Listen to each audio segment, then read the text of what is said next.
एक राजा था। उस राजा का 5 बेटी थी। पांचों बेटी से राजा रानी बहुत प्यार करते थे, बहुत प्यार करते थे। लेकिन जब बेटियां बड़ी हो जाती है तो दोनों बेटी अपना अपना पसंद से शादी कर लेती है। और 2 बेटी रह गई तो वो एक लड़का से दोनों बहन शादी कर लेती है। अकर के तो जाती है ठीक है ससुराल, लेकिन ससुराल में कोई बहन नहीं रहती है। राजा चारों बेटी का पसंद से शादी करवा देते हैं, लेकिन चारों बेटी आकर अपना पीहर में रहती है। राजा अपना दामाद से कहते हैं कि देखिए दामाद जी, मेरा तो इतना बड़ा महल है, अब महल में रहने वाला तो आदमी है नहीं, आप लोग यही महल में रहिए, अब मेरे बेटी के साथ अब मेरे सामने आप सभी लोग रहिए। आप लोग मेरे सामने रहेंगे तो मेरा भी तो अच्छा लगेगा कि मेरा दामाद और बेटी मेरे सामने तो है। राजा अपना छोटी बेटी के नाम में सती रखे थे। और सती को राजा बहुत प्रशंसा करते थे कि मेरी सती बेटी कितना संस्कारी है, कितना अपना पिताजी से प्यार करती है। एक दिन राजा अपना छोटी बेटी सती से पूछते हैं कि बेटी, तुम मुझसे कितना प्यार करती हो। सती कहती है कि पिताजी, मैं तो बहुत ज़्यादा आपको प्यार करती हूँ, आपे तो मेरे लिए सब कुछ है पिताजी, सब कुछ है।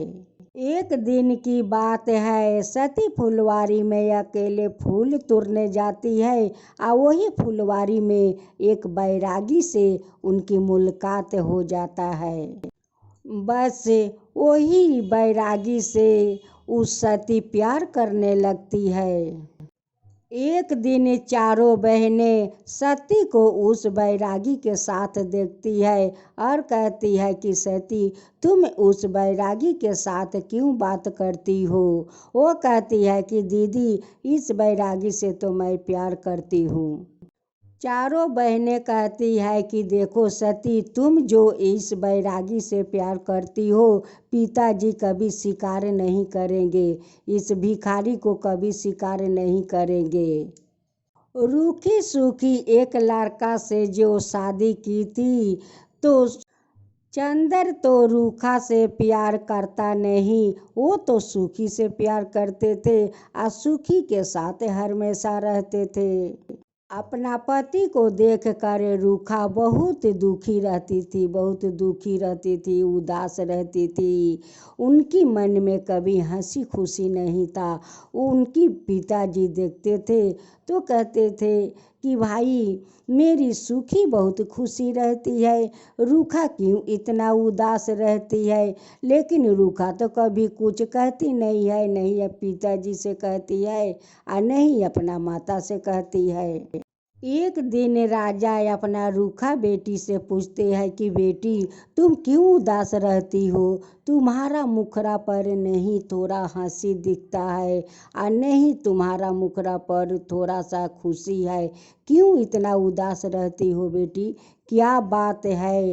वो कहती है कि पिताजी, मैं आपसे क्या बताऊं, आपको दामाद तो मुझसे प्यार करते नहीं है, वो तो छोटी बहन से, वो सुखी से प्यार करते हैं और उनके साथ हमेशा रहते हैं। अगर पति एक पत्नी से प्यार करे, दूसरा से प्यार ना करे, तो पिताजी थोड़ा तो मन में तकलीफ तो होता है। उसलिए मैं बहुत उदास रहती हूँ, बहुत चिंतित रहती हूँ पिताजी। राजा अपना रूखा को चिंतित देखकर राजा भी दुखित रहने लगे। मैं चंदर को क्या करूं, एक को खुशी रखता है या दूसरे को दुखित रखता है। एक दिन बैरागी राजा का द्वार पर आ जाते हैं और सती जाकर बैरागी से बात करती है। उसी समय उनकी पिता देख लेते हैं। अब तो कहने लगे कि ये सती उस बैरागी से प्यार करती है, इसलिए तो बैरागी से वो बात करती है। उस बैरागी का तो राजा पसंद नहीं करते थे। अपना सती को घर में बैठा देते हैं और उस बैरागी को बहुत बेइज्जत करते हैं। अब बेइज्जत करते हुए अपना दरवाजे से खेदा देते हैं कि कभी मेरे दरवाजा के सामने तुम कभी दिखाई मत देना, नहीं तो मुझसे बुरा कोई नहीं होगा। है तो भिखारी, लेकिन तू इतना बड़ा सपना देखता है। एक राजा को लड़की को शादी करने के सपना देखता है। भिखारी, तेरा क्या है रे? तेरा तो कुछ नहीं है, फिर भी तू इतना बड़ा राजकुमारी से तू शादी करने का सपना देखता है। राजा अपना रानी से कहते हैं कि देखो रानी, कभी सती को अकेले बाहर मत जाने देना। अगर वो बाहर जाएगी तो उनके साथ उनकी दोनों बहनें जाएगी। रानी अपना चारों बेटी से कहती है कि देखो बेटियों, काल तो तीज व्रत है और सभी सुहागिन काल तीज व्रत करेगी। तुम लोग भी अपना अपना पति के लिए लंबी उम्र के लिए व्रत करोगी। इस तीज व्रत को सारे सुहागिनों अपना पति को लंबी उम्र के लिए करती है। सभी अड़ोस पड़ोस के औरत लोग सज धज कर उसी राजा का आंगने में आती है व्रत करने के लिए और सभी लोग एक साथ व्रत करती है। जब सती देखती है तो अपना दीदी से पूछती है कि दीदी, ये क्या चीज़ का व्रत आप लोग कर रही हो? उनकी दीदी कहती है कि सती, ये तो सभी ने सुहागिनों का व्रत है, अपना पति का लंबी उम्र के लिए व्रत करती है, तीज व्रत। सती एक थाले में जितना तीज व्रत का समग्रही लगता है वो सारे सामान उस थाल में सजा लेती है और खूब सुंदर सज धज के वो आ रही है। उनकी दीदी कहती है कि सती को तो अभी शादी नहीं हुआ है और वो क्यों इतना सजी धजी आ रही है। माँ कहती है कि ये सती सब क्या कर रही है, अभी तो उनकी शादी नहीं हुई है और वो किसके लिए इतना सजी धजी है और किसके लिए वो व्रत कर रही है। सती का तो माँ का कुछ पता नहीं था, लेकिन उनकी दोनों बड़ी दीदी को सब कुछ पता था कि वो तो बैरागी से प्यार करती है और उसी के लिए ये तीज व्रत करती है। एक दिन राजा अपना सती से कहते हैं कि सती बेटी, तुम उस बैरागी से क्यों मिला मिशा करती हो, क्यों उसके साथ तुम बातचीत करती हो? वो तो एक भिखारी है और उनके साथ अगर सपना देख रही हो शादी का तो दुख का सेवा तुम्हें कुछ नहीं मिलेगा। जो आदमी पता चबाता है, जंगल में सोता है और उसके साथ तू सपना देख रही हो कि उस बैरागी के साथ मैं शादी करूंगी, मैं उसका साथ तुम्हारा कभी शादी नहीं होने दूंगी।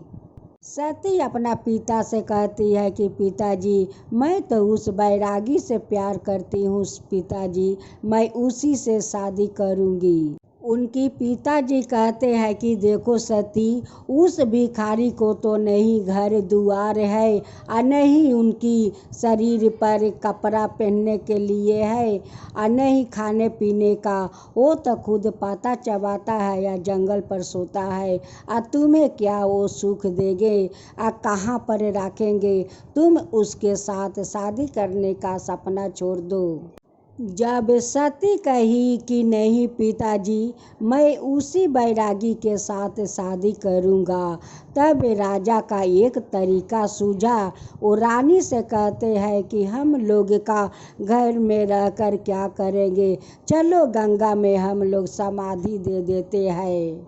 राजा अपना सभी बेटी से कहते हैं कि देखो, तुम लोग तो अपना अपना तो संसार तो बसा लिया और रह गई सती, तो सतियों तो अपना संसार बसाने उस बैरागी के साथ जा रही है।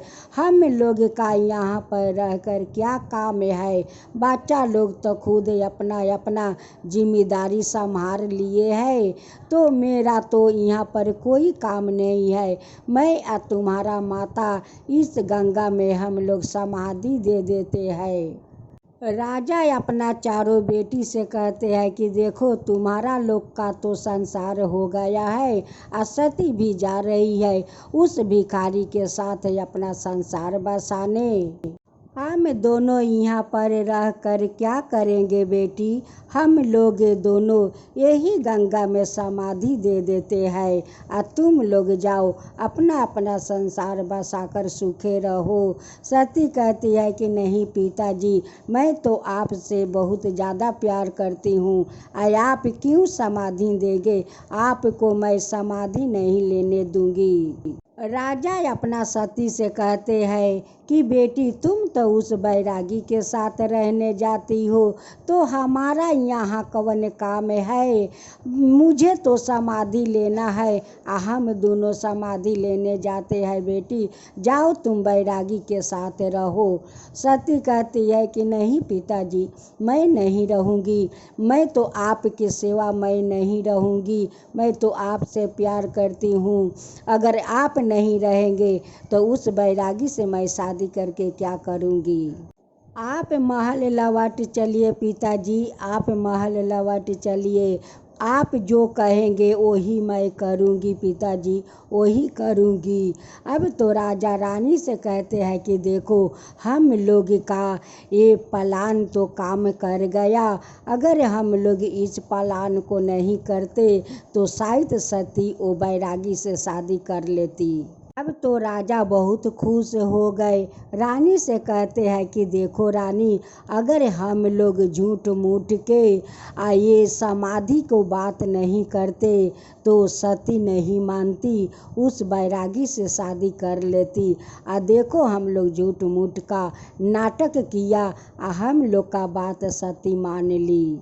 सती अपना माता पिता को बात सुन लेती है और बहुत दुखित हो जाती है कि मेरे माता पिता उस बैरागी से शादी नहीं करने के लिए इतना बड़ा नाटक किया कि हम दोनों जा रहे हैं गंगा में समाधि देने। सती कहती है कि माता पिता आप लोग तो मुझसे नाटक किया, लेकिन मैं अपना आज प्राण देने जा रही हूँ, मैं अपना प्राण को त्याग देती हूँ। सती अपना प्राण त्याग देती है और एक रानी का गर्भ में जन्म ले लेती है। और जब उनके 9 महीना का बाद जन्म होता है तो उनकी माता पिता अपना बेटी को सतवंती नाम रखते हैं। जब सतवंती बड़ी हो जाती है तो अपना माता पिता से कहती है कि माँ मैं तो शादी करूँगी तो एक बैरागी से शादी करूँगी। माता पिता कहते हैं कि ठीक है बेटी, तुम जिसको पसंद करोगी उसी से हम लोग तुम्हारा शादी कर दूँगी। उस राजा रानी अपना सतवंती को उस बैरागी के साथ शादी कर देते हैं और सतवंती जाकर उसी बैरागी के साथ जोगिन बन जाती है और उनके साथ अपना जीवन बिताने लगती है। फिर दूसरा जब तीज व्रत आया तो सतवंती उसी जंगल में अपना बैरागी को लंबी उम्र के लिए वो तीज व्रत करती है और अपने बैरागी के लिए लंबी उम्र को दुआ मांगती है कि हे तीज महाराज, मेरे पति को आप लंबी उम्र दीजिए और मुझे सादा सुहागिन बनाए रखिए।